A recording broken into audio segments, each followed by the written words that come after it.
जोडोनिया धन उत्तम व्यवहारे, उत्तम व्यवहार आणि धनाचा संचय करा. तुकोबाराय म्हणतात, पण नुसता संचय करायचा नाही, उदास विचार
विचारे वेच करी. उदास विचारे, उदास विचारे म्हणजे हे माझं नाही, परमेश्वरानं दिलेलं आहे, माझं निमित्त आहे, मी गंगेचंच पाणी गंगेला अर्पण करतो, या भावनेतून दान करणे याला म्हणतात उदास विचारे.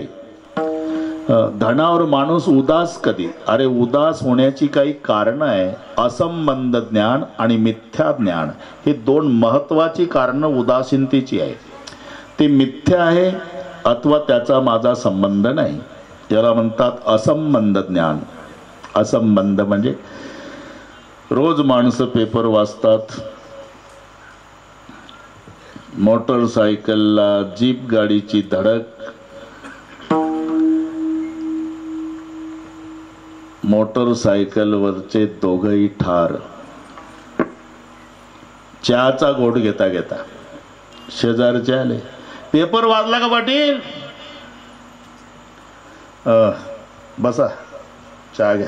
चहा जाऊ द्या, ती दुर्घटना. आणि कोणता पेपर आहे? प्रत्येक पेपरला दुर्घटना असते. मग काय नवल? बसा. अहो ते दुर्घटना, हे काय 2 ठार, मोटरसायकल स्वार. अहो पण ते कोण आहे? वाचले का? काय घेणं आहे आपल्याला? रोजच मरतात माणसं, मुंगळ्यासारखी झाली राव. 130 कोटी संख्या इतके जगतात का? मेलेच पाहिजे. घ्या चहा. चहा जाऊ द्या, ते ठार मधले नाव. मग नाव वाचले तर याचा जावाई आणि जावयाचा भाऊ उठला आणि कप फेकला चहा. मरू दे ना, मुंगळ्यासारखी झाली आता का? आता माझं कळलं. जोपर्यंत संबंध कळत नाही तोपर्यंत माणसाला दुःख वाटत नाही. त्याचा माझा काही संबंध नाही, असंबंध ज्ञान. तसा धनाचा आणि आपला संबंध नाही. शेवटच्या दिवशी माझं खोटं असेल तर मरून पहा, काही सोबत येऊ देत नाही. येण्याचा प्रयत्न झाला तरी येऊ देत नाही. यमाच्या हाती बांधुनिया देती, भूषणेही घेती काढुनिया. शेवटच्या वेळेला त्याचा आपला संबंध नाही, याचं नाव आहे असंबंध ज्ञान. आणि मिथ्या ज्ञान म्हणजे ते खोटं आहे. खोटं आहे कारण तिथे वशिला चालत नाही. मग तेथे न चले काही, सत्ता संपदा राहील ठाईचे ठाई. पुढे संचित जाईल ग्वाही, तुका म्हणे जई येम आज्ञा. तिथे हे चालत नाही, तिथे खोटं पडतं. आणि खोटं कळलं की माणूस उदास होतो. एक मधुकरीवाला आला, वृंदावनाजवळ 1 रुपया पडला होता. त्यानं आवाज दिला. KG1 ला असेल ते पोरग, बंगल्याच्या मालकाचं. KG1 ला खेळत होतं. मधुकरी, हे मधुकरीवालं. हे असंच म्हणावं लागते भाऊ. आता तुम्ही त्याच्यातून गेले नाही रोहिदास महाराज, तुम्ही डायरेक्ट बदामच्या शिऱ्यावर आले. मधुकरी मागितली नाही ना गावात? गावात कशाला मागितली? ते आळंदीला ज्याचा अनुभव जावते. आता काही त्रास नाही. फार पूर्वीचं ते सर्वांना माहिती आहे. आम्ही सायकलनी जायचो 22 किलोमीटर, मग आणायचो मधुकर. नावा होते तेव्हा नाव होती त्या काटे पिंपळाला जायला, नाव आहे तेव्हाची पाहिजे, आता नाही. उभा राहिला, त्याचं लक्ष वृंदावनाजवळ पडलेल्या रुपयाकडे गेलं. हळूहळू हळू रुपयाकडे चालला. ते KG1 ला पोर होतं, हुशार होतं, फार हुशार पोरं. शपथ खोटं नाही, तुमचे अनुभव आहे. बऱ्याच आज्याचे मोबाईल सध्या नातूच दुरुस्त करून देतात आणि पुन्हा हातात देताना म्हणतं, आजोबा हा कळत नाही तर मला देन, माझा तू घे. हा ना, ते हुशार हुशार. त्या मुलानं ओळखलं की बुवा बिघडला, कारण आला मधुकर आणि चालला रुपयाकडे. म्हणून आता 2-4 फुटावर रुपया होता. आई घरात होती, त्या पिंट्यानं आवाज दिला, आई का रे पिंट्या, एक बाबा आला मधुकरीवाला. अरे येऊ दे, मधुकरीला आला असेल. अगं नाही आई, वृंदावनाजवळ रुपया पडला का नाही, त्या रुपयाकडे चालला तो बाबा. आईनं घरातून आवाज दिला, नेऊ दे नेऊ दे, कालपासून पडला, खोटा रुपया आहे. तसाच बुवा रिवत झाला. मी का सांगतो, खोट कळलं की उदास आहे. विठ्ठल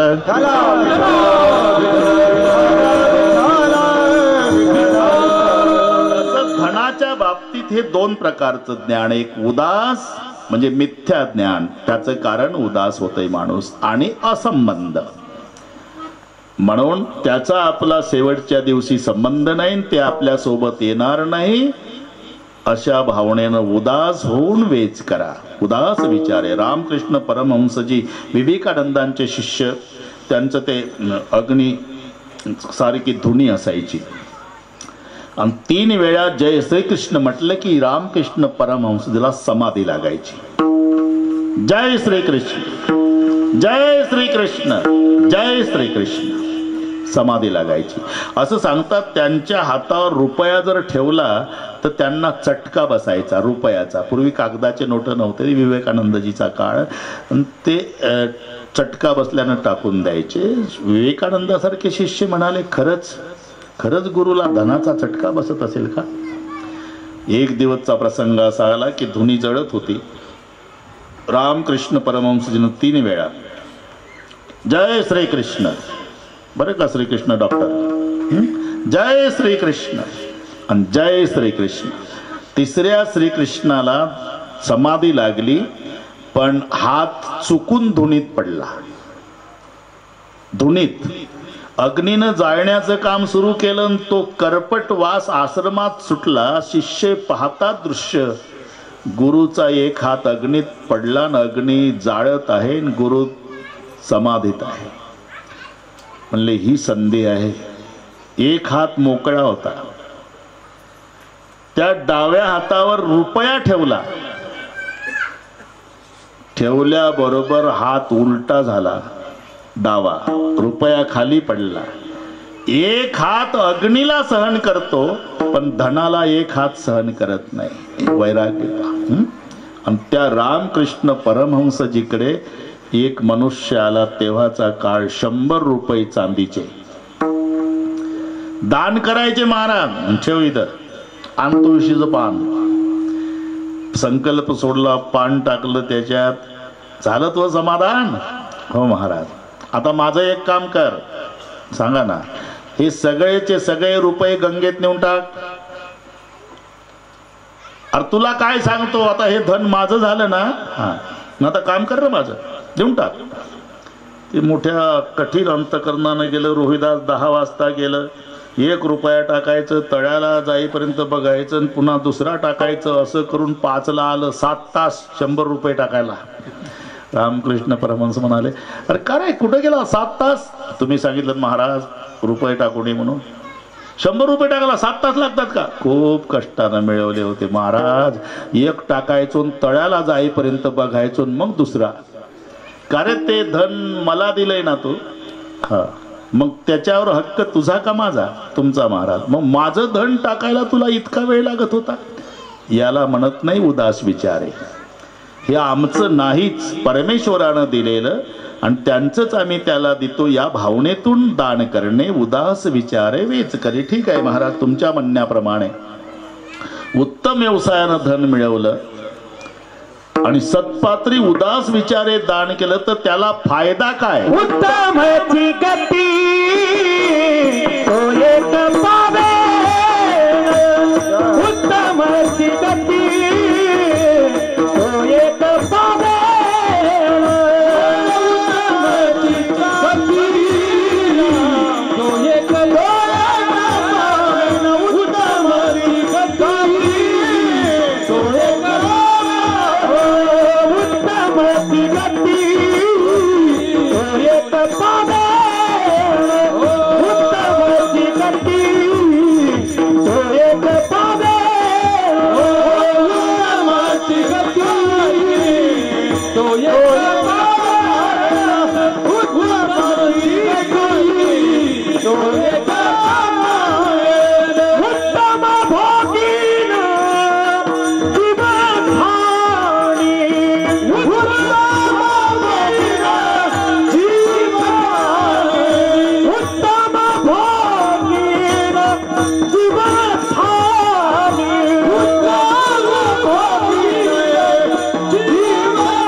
निवडून आणले गुणवान.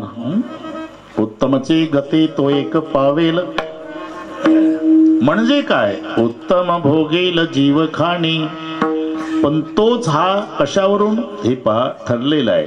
माणूस जाणीचे बोले, झाड जाणीचे फुले. माणूस जाणीचे बोले, भोगे जाणीचे केले पूर्वजन्मीचे. तोच हा हे कशावरून ओळखायचं? त्याच्या आचरणावरून. त्याचं आचरण परोपकारी परोपकारी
त्याच्या आचरणावरून. आचरण परोपकारी, नेने परनिंदा आणि परस्त्रिया सदा बहिणी माया. पहिलं परोपकारी. अष्टादश पुराणेषु व्यासस्य वचनद्वयं परोपकार पुण्याय आणि पापाय परपीडनम. दुसऱ्याला पीडा करणं म्हणजे पाप आणि परोपकार करणं म्हणजे पुण्य. पुण्य ते जाणारे भाईनो परोपकाराचे. परोपकार करे परिनिदान करे, परोपकार करे परिनिदान करे, मन अभिमान आए रे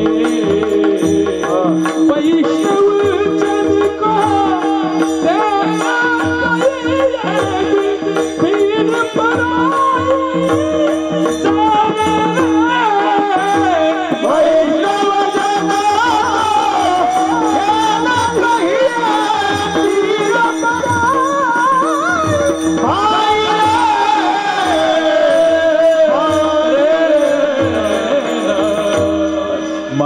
महत्वाचं पर उपकार. म्हणून तुकोबारायचा आग्रह आहे, नाही जास्त करता आला थोडा. तुका म्हणे फार थोडा तरी पर उपकार. बरीच माणसं इथं स्वतंत्र डोकं चालवतात. तुमच्या संतांनी सांगितलं महाराज काय फार थोडा. अरे जास्त व्याकरण शिकलेल्या थोडावर नको पूर्ण विराम देऊ. तुका म्हणे फार थोडा. नाही बाबा, आधी फारवर थांब. आणि फार उपकार करता येत नाही तर नाईलाजानं तरी वापरला. तरी कुठं येते काय म्हणतील पातेल्यात, नाही ती तरी नका लावू. हे व्याकरणातली तरी आहे. नाईलाज झाल्यावर तरी शब्द येत होतो. नाईलाज. 7 दिवस सप्ताह आहे आमच्या गावाला, या रोज कीर्तनाला. रोज कुठं मरायला फुरशत नाही. बरं काल्याला तरी आला ना लक्षात. तरी नाही 7 दिवस तर 1 दिवस तरी. अन्नदान करा, शक्य नाही. पाणी तरी. दूध द्या, शक्य नाही. ताक तरी. ताकाचे उपकार तरी करा. ताकाचे उपकार तरी करा. ताकाचे उपकार तरी करा. ताकाचे उपकार तरी करा. घालू दूध हृदयामध्ये तारा. घालू दूध हृदयामध्ये तारा. घालू दूध हृदयामध्ये तारा. घालू दूध हृदयामध्ये तारा. ताकाचे उपकार तरी करा. ताकाचे उपकार तरी करा. ताकाचे उपकार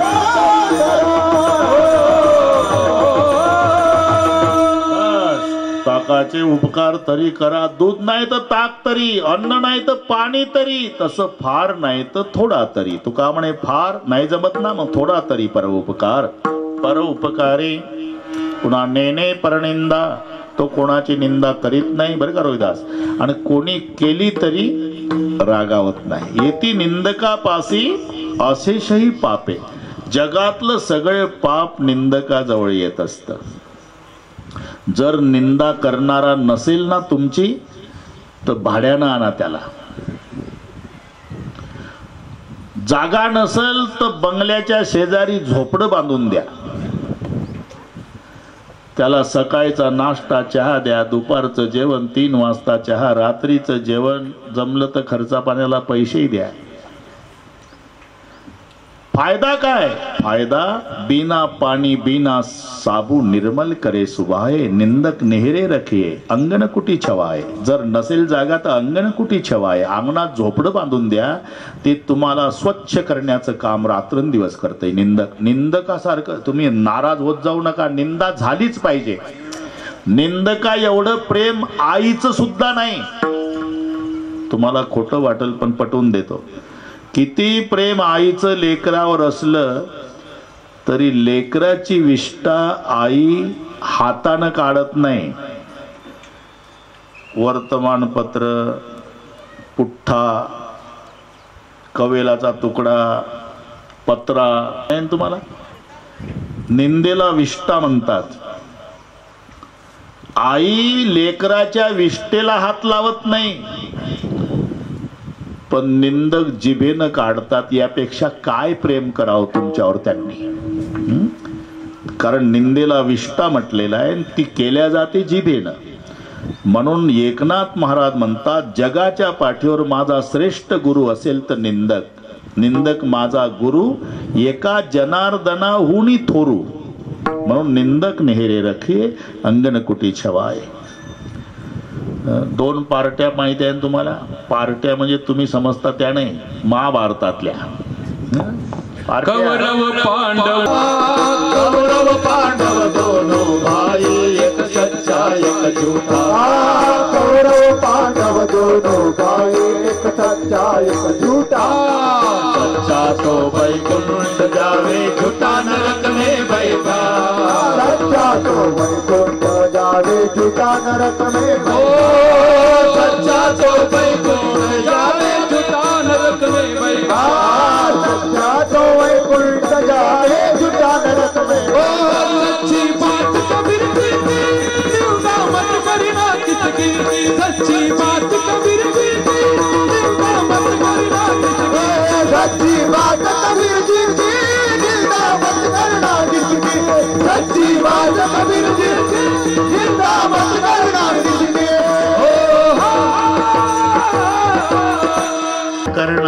की नेने परनिंदा पर उपकारी नेने परनिंदा परस्त्रिया सदा बहिणी माया. आपल्या आईच्या वयाच्या जेवढ्या महिला त्यांच्याकडे तो आईच्या दृष्टीने पाहतो आणि आपल्या बहिणीच्या वयाच्या जेवढ्या त्यांच्याकडे बहिणीच्या दृष्टीनं पाहतो. पर उपकारी नेने परनिंदा परस्त्रिया सदा बहिणी माया. एकदा संप्रदायपूर्वक भजन घेऊ आपण. बरोबर बरोबर बरं का रोहिदास, बरोबर.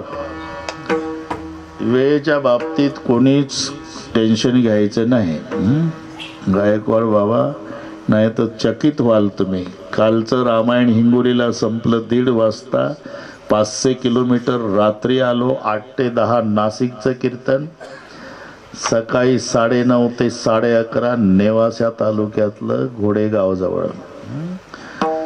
मग वेळ वाचवायची कशी? आपण 3ला पोहोचू शकत नाही. जर जेवायला बसलो तर 30 मिनिट लागतात. आमची गाडी तेवढ्यात 45 किलोमीटर जाते. एवढा पळालो. मागच्या 4 दिवसात 8,000 रुपये दंड आला मोबाईलवर. 2च दिवसात 140चा. त्याच्यावर लिहून आहे 1,000 रुपये. सोलापूर हायवेला 8,000. तेवढ्याचं डिझेल नाही भरत लोक. आमचा दंड सांगतो पडायचा. मग आज म्हटलं डॉक्टर साहेबाला, वेळेत येतो नाही, अर्धा तास आधी. म्हटलं अजिबात नाही, पण 5-10 मिनिट तरी आधी येतो, अर्धा तास वगैरे नाही, कारण ते बरोबर. मग बसाव मांडी घालून जेवायला तर 45 किलोमीटर प्रवास. मग इथे आलो असतो 3:30ला. म्हणून त्याच्या हातावर 2 चपात्या दिल्या, माझ्या हातावर. तसंच चालू केलं आम्ही. थांबलो नाही कुठं, इथेच उतरलो. बरोबर वेळ सुरू झालं. म्हणजे पुढचा हिशोब कळला तुम्हाला. 5ला मोकळे करतो, तुम्ही अजिबात काळजी करू नका. एकदा सर्वांनी शूटिंगवाले 1-2 मिनिट घेऊ. त्यांच्या जीवनातला हा अविस्मरणीय प्रसंग आहे. मातोश्रीचं 100 वर्षाचं सानिध्य लाभतं का रे मायचं कोणाला? काय भाग्यवान मंडळी असेल ही, जरा विचार करा. 100 वर्ष आईचं प्रेम मिळालं या परिवाराला. मग नानाभाऊ असेल, आनंदराव असेल, सोपानराव, रघुनाथजी, पाठ झाले नाव मी एकदा वाचत असतो. देवकृष्ण आहे, सचिन आहे, रामकृष्ण, श्रीकृष्ण. काही राहिलं का अजून? जमलं तेच म्हणतो. थोडीशी वजाबाकी करा आपण. नानाभाऊ थोडी वजाबाकी करा. लेकराचा जन्म झाल्या त्याची माय मरण पावली. ते चित्र डोळ्यापुढे आणा. तुम्ही काय भाग्यवान आहे तर 100 वर्ष मायचं प्रेम मिळालं. विचार करा. जगात सर्वात श्रेष्ठ दैवत आई. आईपेक्षा श्रेष्ठ देव असूच शकत नाही. सबसे बडी है माँ, माँ से बढ़कर कोई नहीं, वो देती है दुआ. म्हणून त्याही माऊलीचा शताब्दी. आम्ही भाग्यवान होतो. आमची आई 109 वर्ष होती. माझ्या गाडीवर फोटो दिसत असेल तुम्हाला माझी पप्पी घेताना. 109. रोहिदासला माहित आहे 109. तरी चष्मा लागला नाही 109 पर्यंत. जुने लोक. म्हणून आपण वजाबाकी शिकायची की ज्याची जन्म झाल्या मरण पावली त्याच्या मनाने आपण केवढे भाग्यवान आहोत. म्हणून मला असं वाटते हा अभंग या वावळ परिवारासाठीच लिहिला असेल का तुकोबारायाने. मी जसा अभंग म्हटला तसं सगळे दिसलं इथं. आई दिसली, 4 भाऊ दिसले, भूतदया गायी पशुचे पालन तिकडे तेही आहे. मला वाटलं इथंच येऊन लिहिला काय योग आहे. बस एकदा सर्वांनी हात वर करा. दोन्ही शूटिंग वाले हे एवढं घ्या. हात दुखायच्या आधी हे एवढे फोटो जाऊ द्या. यांच्या जीवनात अविस्मरणीय प्रसंग आहे. आमच्या आईचा शताब्दी महोत्सवाचा सोहळा होता. वृंदावन वास्तूची वास्तुशांती होती. तेव्हा एवढा समाज भजन करत होता. हे अविस्मरणीय प्रसंग असतात. एका तालात भाषणाच्या टाळ्या ठोकायच्या नाही, भजनाच्या. विठोबा रखुमाई जय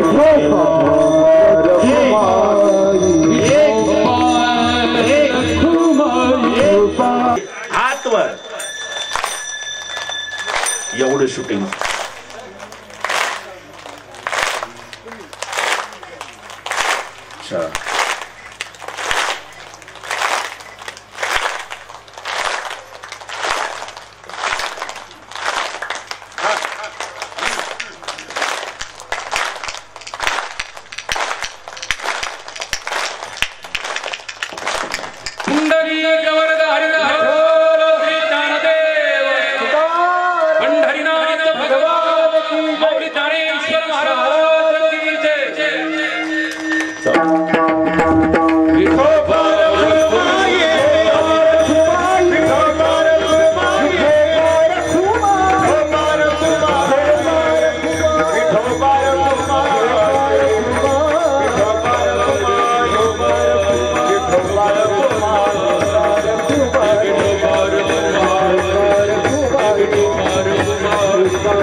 ओळखायचा कशावरून? परोपकारी नेणे परनिंदान परस्त्रिया सदा बहिणी माया.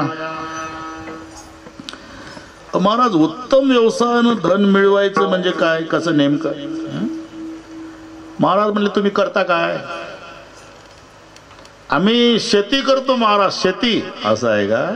मग शेतकऱ्याच्या दृष्टीनं बीजभूमी नांगरू या भांडवलाचा आधारू.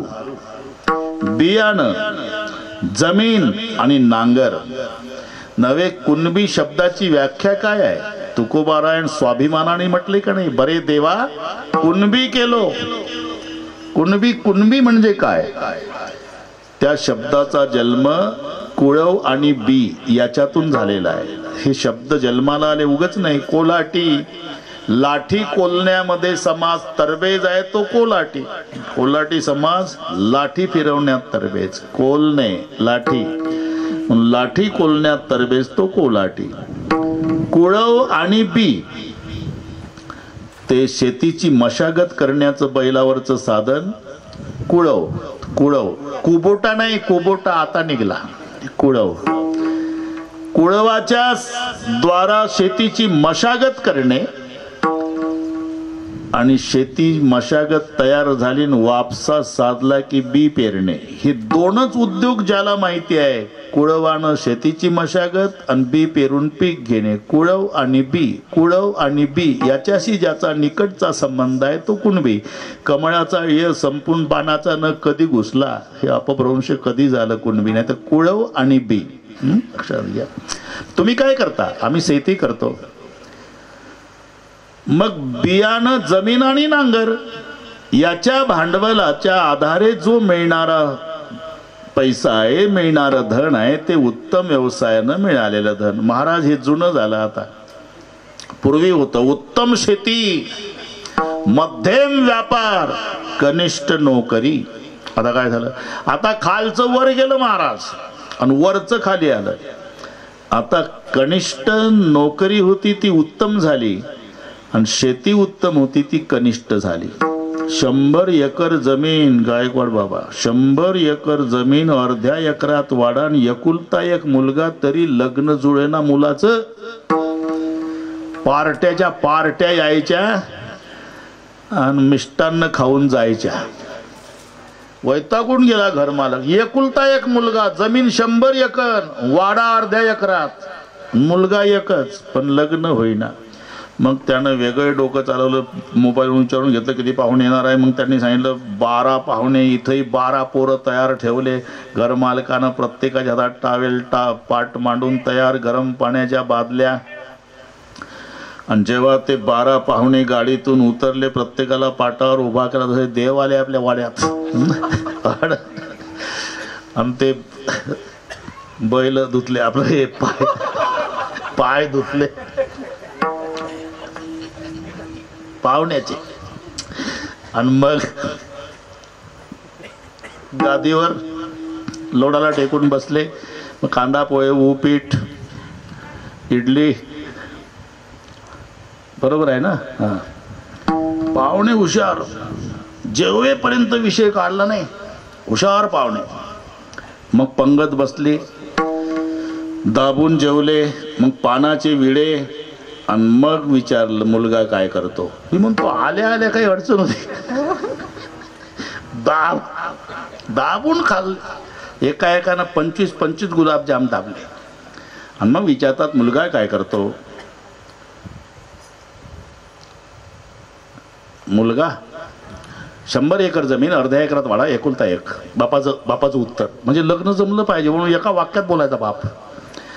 अहो आम्ही विचारतो मुलगा काय करतो. अहो 100 एकर जमीन, अर्ध्या एकरात वाडा, एकुलता एक. मराठी कळते का तुम्हाला? मुलगा काय करतो. अहो काय करतो म्हणजे 100 एकर जमीन आहे, शेती करतो. शेती करतो का? मग आमच्यातले 2 महत्वाचे पाहुणे आज येऊ शकले नाही. आम्ही इकडून गेल्यावर मोबाईल करतो, समजावं हे बैमान जिलेब्या खाऊन चालले, काही येत नाही, निरोप बिरोप. अशा पार्ट्या गेल्या. बाप वैतागून गेला. त्या गावात पतसंस्था होती. एक दिवस सकाळी बाप गेला आणि तिथल्या मॅनेजरच्या पाया पडला, साहेब माझ्या मुलाला नोकरी लावा. जागाच नाही पाटील. नाही कोणतीही चालेल. अहो जागाच नाही. हे बा वॉचमॅनची सुद्धा चालेल. अहो ती सुद्धा जागा नाही. आपण दोघंच आहो साहेब, माझ्या मुलाचा पगार सुद्धा मी देतो. साहेब तो उभाच झाला.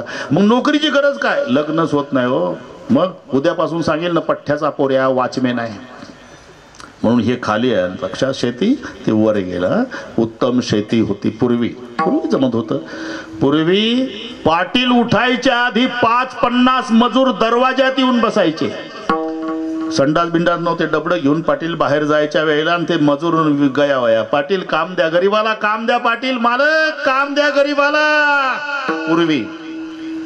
आता मजूर उठायच्या आधी पाटील मजुराच्या दरवाजात, कामाला ये. आज नाही जमत. तुझ्या पाया पडतो, लोटांगण घाल तर नाही जमत. अडचण सांग, माझी बायको घरी नाही. मग तुझा डबा माझ्या बायकोला सांगतो पण ये. अशी परिस्थिती. तुम्ही सांगता उत्तम शेती, तरी पण उत्तमच. बरं का रविदास, उत्तमच. कितीही विज्ञान पुढे जाऊ द्या, 1 किलो लोखंड फॅक्टरीमध्ये टाका मशनरीत, तर त्याची वस्तू तयार होऊन येते ती 900 ग्रामची. 100 ग्राम कट होते. विज्ञान किती पुढे जाऊ द्या, इकडून 1 किलो लोखंड घाला मशीनमध्ये, वस्तू तयार होऊन आली तर 900 ग्रामची येईल. एकच फॅक्टरी इमानदार आहे जिच्यावर आपण बसलो. 1 दाना टाका, 1000 दाणे वापस करते. एकच आहे.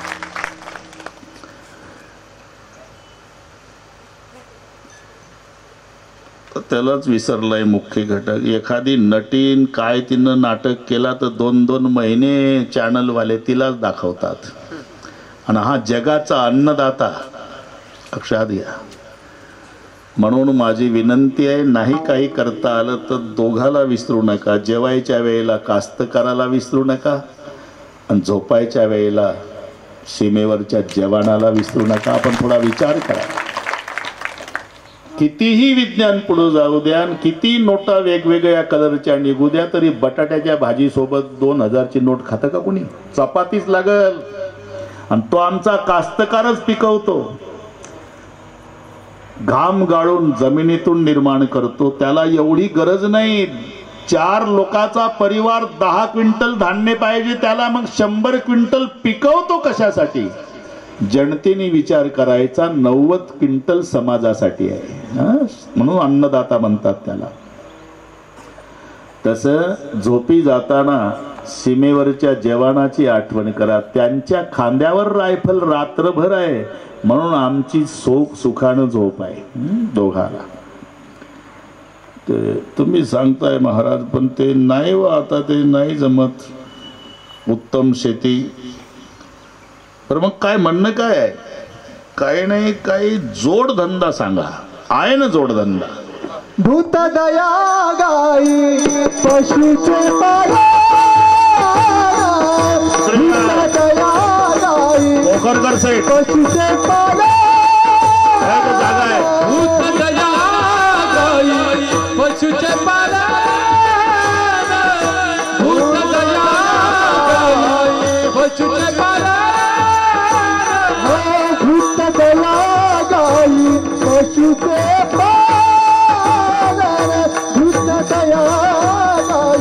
पशुचे पालन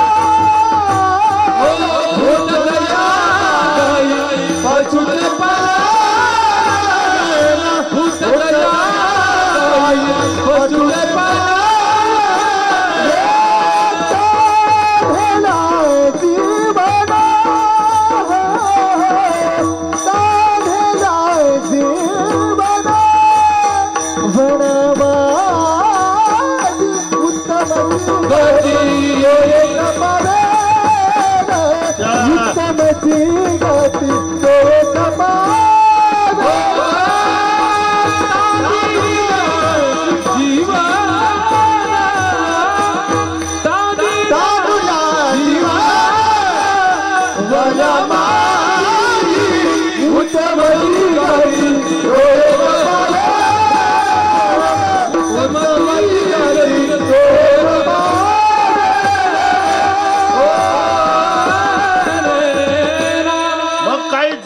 सांगा ना दादा.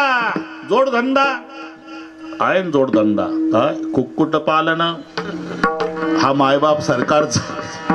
संतांनी सांगितलं नाही कुक्कुट पालन. भूत दया गायी पशुचे पालन हे इथं सगळेच आहे. आपल्या अभंगात आहे ते सगळे आहे बा. गायी पशुचे पालन. आता कोणी कोणी चालवतो डोकं. संडे हो या मंडे. पुढचं पाठ आहे का अभंग तुम्हाला. दुधासारखे पवित्र अंडे. लेका अंडन दुधा इतकं पवित्र होईल कसं. कारण अंड्याचा जन्म कोंबडा कोंबडीच्या वासनेतून झाला आणि दुधाचा जन्म वासराच्या वात्सल्यातून झाला. वात्सल्य वेगळं, वासना वेगळी. दूध जन्माला आलं ते वात्सल्यातून. दादा ते खिल्लाऱ्या गायी पूर्वी कळपाणी चरून आल्या की वासरू सोडा, गटा गटा गटा गटा दूध प्यायचं. संपत दूध आलं की अख्खी गाय उचलायचं. अख्खी गाय झटके मारायचं. गाय रागवत नसायची, पुन्हा पान व्हायची. पुन्हा पुन्हा पुन्हा. याला म्हणतात वात्सल्य. तानयाचे लागता झटे अधिकची पाना फुटे. वात्सल्यातून जन्म झाला दुधाचा आणि वासनेतून जन्म झाला अंड्याचा. आणि हे म्हणतं संडे होया मंडे. नाही, गायी पशुचे पालन. घराची व्याख्या करताना घर में माई म्हणून तर म्हटलं मी इथलाच अभंग आहे. घर में माई गोठे में गाईन खेत में भाई आहे की नाही. उसकी क्या देखना कमाई. आनंद वाटला. 4 भाऊ पाठ झाले मला. नाना भाऊ आनंदराव, सोपानराव, रघुनाथजी. बरोबर आहे का. चुकलं तर इकडे आहे वाटते. हा एव्हा मी नव्हतं पाहिलं. आणि 4 भावाची माता पुन्हा हौसाबाई. पाठीहून प्रेमानं हात फिरवायला. पहा ही ताकद नाही कोणात. तुम्हाला अनुभव घ्यायचा असेल तर सकाळी काही करू नका, मंदिरात जाऊ नका. आंघोळ झाली की आपल्या मायेच्या पायावर डोकं टेकवा आणि तिनं तुमच्या पाठीहून प्रेमानं हात फिरवू द्या. तो दिवस केवढा आनंदाचा जातो हे नंतर सांगा मला. आईच्या आशीर्वादात जी ताकद आहे ती परमेश्वराच्या नाही. म्हणून हा भाग्यवान परिवार आहे. घर में माई याचे 2 अर्थ दिले दादा. माईचा अर्थ होतो एकमेकावर प्रेम. वाईट या गोष्टीचं वाटतं काही संबंध नसलेल्या मित्रांच्या साठी आमचा लाखो रुपयाचा चुराडा चालतो आणि रक्ताचं नातं असलेल्या सख्या भावाच्या घशात विधभऱ्या बांधासाठी कुऱ्हाडी चालतात. आणि मग प्रश्न पडतो की रामायण गेलं कुठं. लक्षात घ्या, 14 वर्षांनी येतो असं रामाने सांगितलं होतं. भरताने हिशोब केला. सूर्योदय झाला. आज 14व्या वर्षाचा शेवटचा दिवस. रामदादा येतो म्हणले होते. नाही आले तर सरपणाचा ढीक तयार केला. फक्त पेटवायचा शिल्लक आहे. आज सूर्यास्तापर्यंत वाट पाहतो. नाही माझा रामदादा आला तर अग्नीत उडी घालतो. सावत्र भाऊ म्हणतो आणि इथं सख्खा इष्टिटीसाठी त्याच्या मरण्याची वाट पाहतो. जरूर करा मैत्री, पण भावाला डावलून करू नका. भावाचं प्रेम मित्र देऊच शकत नाही तुम्हाला. ते गुटख्याच्या पुड्या चघळण्यासाठी टोळकं जवळ आलेलं आहे. एकदा पैसा संपला कोणी जवळ येणार नाही. पण हे रक्ताचं नातं असते. एका मायेच्या पोटातून जन्माला आलेले असतात. कल्पना करा, नाही बोलत तुम्ही तुमच्या मोठ्या भावासोबत, त्याची परिस्थिती बिकट आहे, 2-4 मुली आहे, त्याच्या लग्न व्हायच्या आहे मुलीचं, तो मोलमजुरी करतो. आणि तुमची परिस्थिती चांगली आहे, कांजीचे कपडे, बुलेट गाडी, गेला मंचरच्या स्टँडवर तुम्ही त्या पानाच्या टपरी पुढं दादा 5-10 मित्राचं टोळकन 200 रुपयाचा चुराडा गुटख्याच्या पुड्यासाठी हसून गप्पा चाललेल्या आहे. तुमचा भाऊ पैसे तिकिटाला नाही, मुलगी आजारी आहे, चालत गेला बिना चपलाचा, तोही मंचरच्या स्टँडवर उभा आहे, औषधाला पैसे नाही. तिथे एक मारवाडी समाजाचा शेठजी पायावर डोकं ठेवून रडला, भाऊ शेठजी मी हमाली करील तुमच्याकडे, पण माझ्या मुलीला वाचवा, तुम्ही 200 रुपये औषधाला द्या. 200 रुपये. हा या, बऱ्याच वर्षांनी भेटी झाल्या आपल्या, या बसा, 200 रुपये द्या. तुम्हाला नाही म्हणत मी, तिथे चाललं मंचरचं. हा ना, गंमत चालू आहे. आणि हा भाऊ 200 रुपयाचा चुराडा गुटख्याच्या पुड्यासाठी, आणि हा म्हणतो 200 रुपये द्या. इतक्यात तुम्हाला कोणीतरी आईवरून शिवी दिली. मित्रांना अजिबात वाईट वाटत नाही, ते गुटख्याच्या पुड्या चघळण्यासाठीच टोळकं आलं. पण 10 वर्षापासून तुम्ही भावासोबत बोलत नाही, फाटक्या कपड्याचा असू द्या, बिना चपलाचा असू द्या, पण त्यानं तुम्हाला आईवरून दिलेली शिवी ऐकू द्या, वाघासारखा पळत येईल आणि शिवी देणारा थोबाड पडल का? दोघाची माय एक आहे. हे प्रेम मित्र देऊ शकत नाही. म्हणून याला म्हणतात घर में माई, घर में माई. एक लक्षात ठेवा, भावा भावाचं चांगलं चाललेलं दिसलं की कावळ्याच्या जातीचे टपलेले आहे, त्यांच्यापासून सावध राहा. त्याला कावळा का म्हणतात? जखम असेल तिथं टोच मारता येते, तिथं सुरळीत चाललं तिथं तोंड खुपसतंय. म्हणून घर में माई याचा अर्थ एकमेकाचं एकमेकावर जीवापाड प्रेम. दुसरा अर्थ आहे आशीर्वाद द्यायला माय असावी. इथं सर्वच आहे, बंधू प्रेमही आहे आणि त्यांची 100 वर्षाची माय आशीर्वाद द्यायला बसलेली आहे. घराची व्याख्या सांगतो, घर में माई. पुढे पहा, गोठे में गाई, आयु सत्व बल आरोग्य सुख प्रीती विवर्धना. हे गुण ज्याच्यात आहे ते दूध प्यायला मिळतं, शेतीला बैल मिळतो, खत मिळतं. जनावराचं काहीच वायाला जात नाही, माणसाचं काही उपयोगाला येत नाही भाऊ. जनावराच्या कातड्यापासून चपला मोठा जोडे, आपल्या कातड्याचं काही होत नाही, त्यांच्या हाडाचं खत होतं, आमच्या हाडाचं काही होत नाही. शेणानं घर सारवलं म्हणजे स्वच्छ होतं, पुढचं काही बोललो नाही बाबा. पशु की होत पण या नर का कछु ना होय. गोठे में गाई, खेत में भाई. स्वतः भावाने लक्ष घालून शेती करावी, उसकी क्या देखना कमाई. तुमचंही तसंच आहे. चांगलं आहे नाही का बाबा. अजूनही ते बेल्याला गेले आणि चांगले बैल दिसले का आणतातच. फक्त दिसले पाहिजे चांगली जोडी, बॅश आणलीच. प्रेम. याच्या उलट घर में साला, खेत में नाला, गोटे में हेला, उसका कभी न होगा भला. खेत में नाला, किती खत घाला शेतात तरी नाल्यातनं बिगर तिकीट हिंदी महासागर. घर में साला, इकडचे चांगले असतील बाबा, तिकडची गोष्ट आहे. घर मालकाला किती कमाई करू द्या, घरात साळा असू द्या, बरोबर पोचवतं ते, हे कळतं तुम्हाला. गोठे में हेला, हे टोणग कुंकू लावायच्याही उपयोगाचं नाही. म्हणून घर में माई, हे वावळ परिवाराचंच वर्णन आहे अभंगात. घर में माई, खेत में भाई, गोठे में गाई. भूतदया गाई पशुचे पालन, ताणेल्या जीवन वना माझी. बस, ताणेल्या जीवन, क्षुदेल्यासी अन्न, ताणेल्या जीवन आणि पुण्याशी कारण इतुलेची. अजून काय 3च मिनिट राहिले दादा. बरोबर करतो मी, बरोबर करतो. वास्तू शांतीचा दिवस आहे बरे का श्रीकृष्ण डॉक्टर. वास्तुशांत आता प्रत्येकाचा भूतकाळ सगळ्यांना माहिती आहे. उद्यमाचे नि मिशे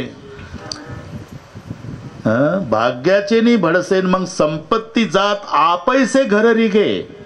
संपत्तीला हाकलून द्या तरी तुमचं घर शोधतच येणार ती. उद्यमाचे नि मिसे ते निमित्त असते. भाग्याचे नि भडसे मग संपत्ती जात आपैसे घर रिघे.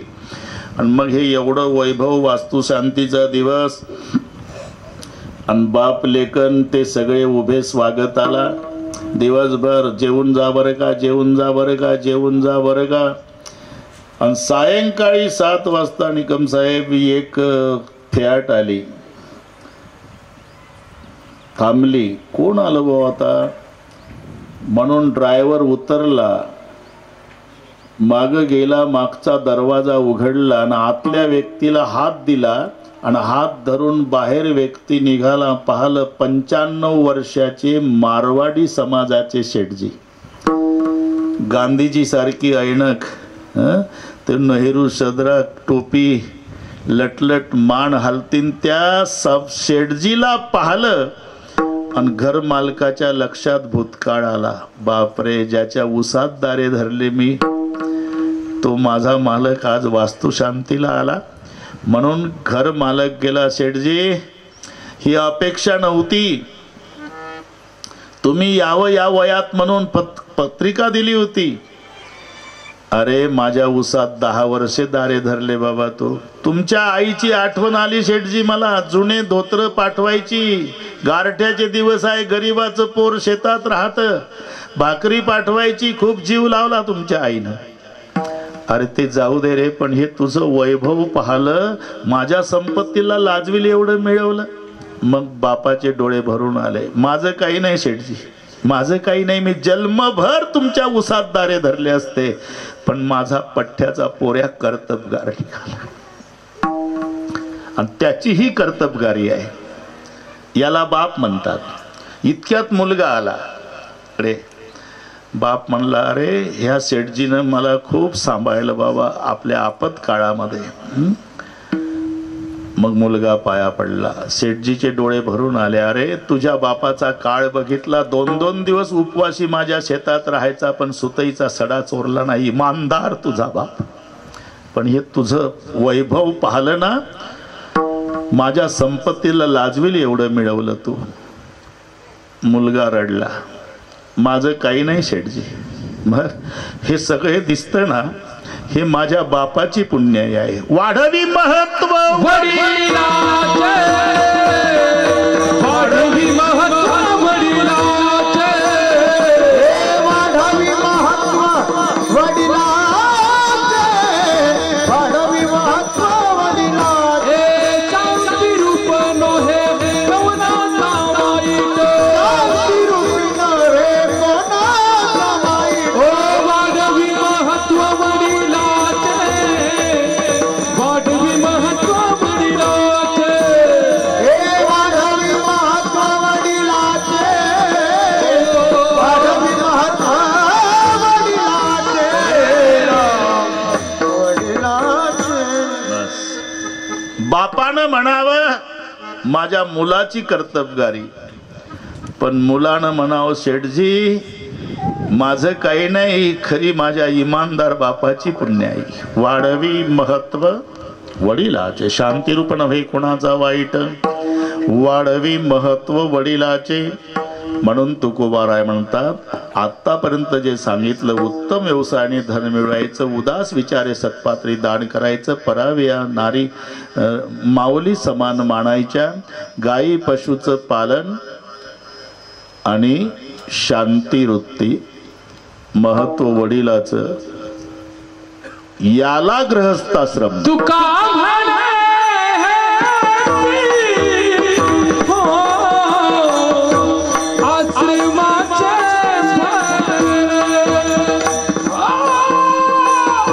तुका म्हणे हो आश्रमाचे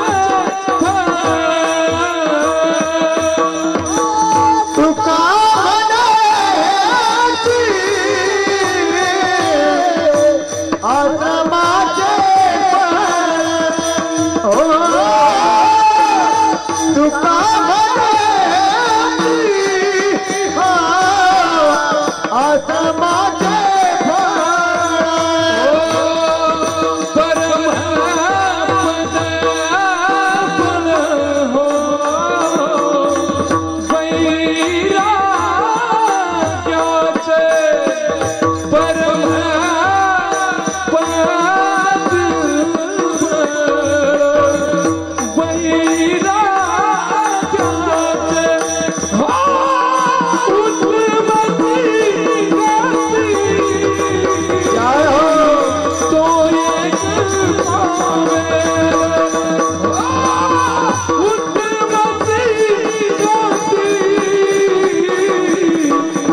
जीवन खाली जीवन खाली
हुशार मंडळी आहे. पामणे हेचे आश्रमाचे फळ परमपद बळ वैराग्याचे.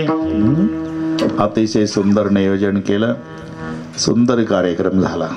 डॉक्टर श्रीकृष्ण आमच्याकडे आले, निमंत्रण दिलं. आनंद आहे. आमचे दादा भाऊ आलेले आहे, कमसाहेब आहे.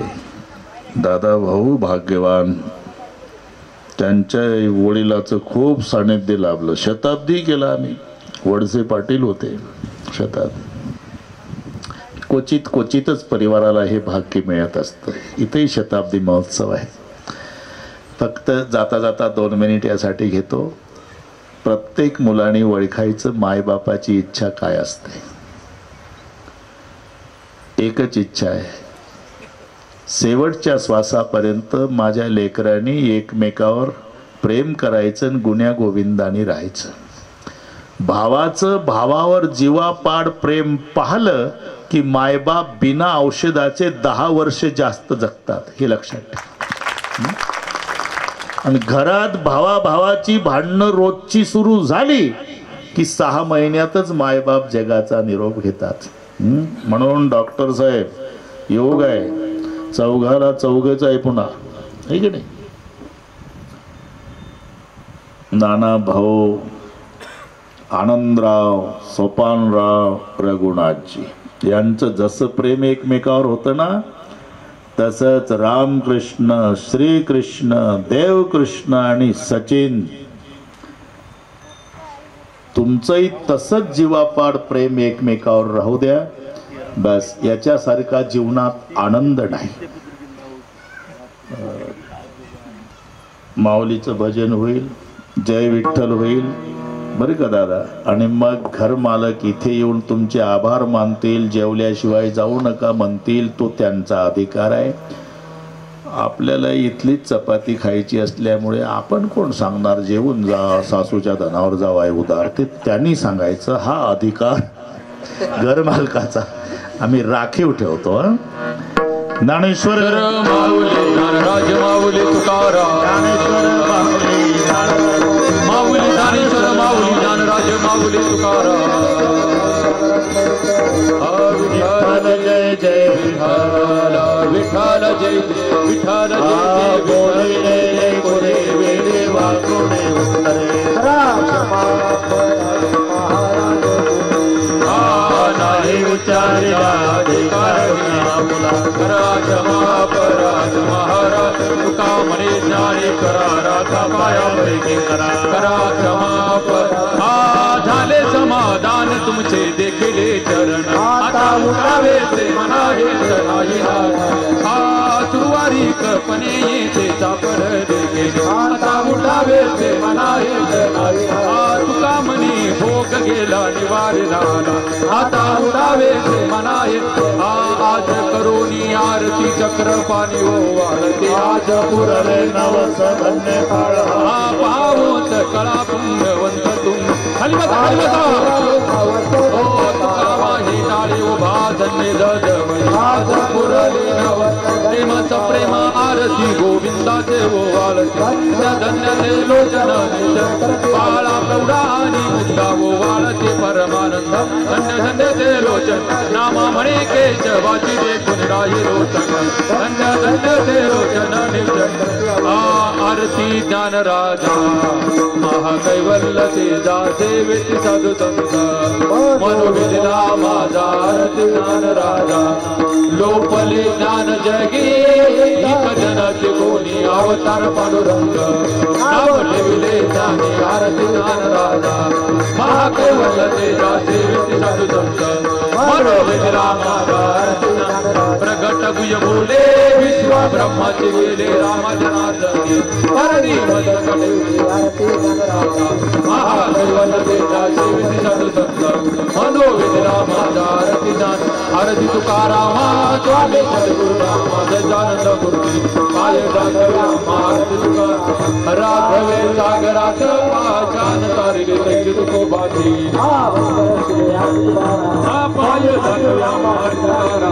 पाय राघव्या तुलनेची ब्रह्म तुकाची आले म्हणून रामेश्वरी. चरणी मस्तक ठेवले तुकाराम. स्वामी सद्गुरुनाम सच्चानंद मूर्ती. पाय राघव्या तुकाराम. खाली लोटांगण वचन करण डोळा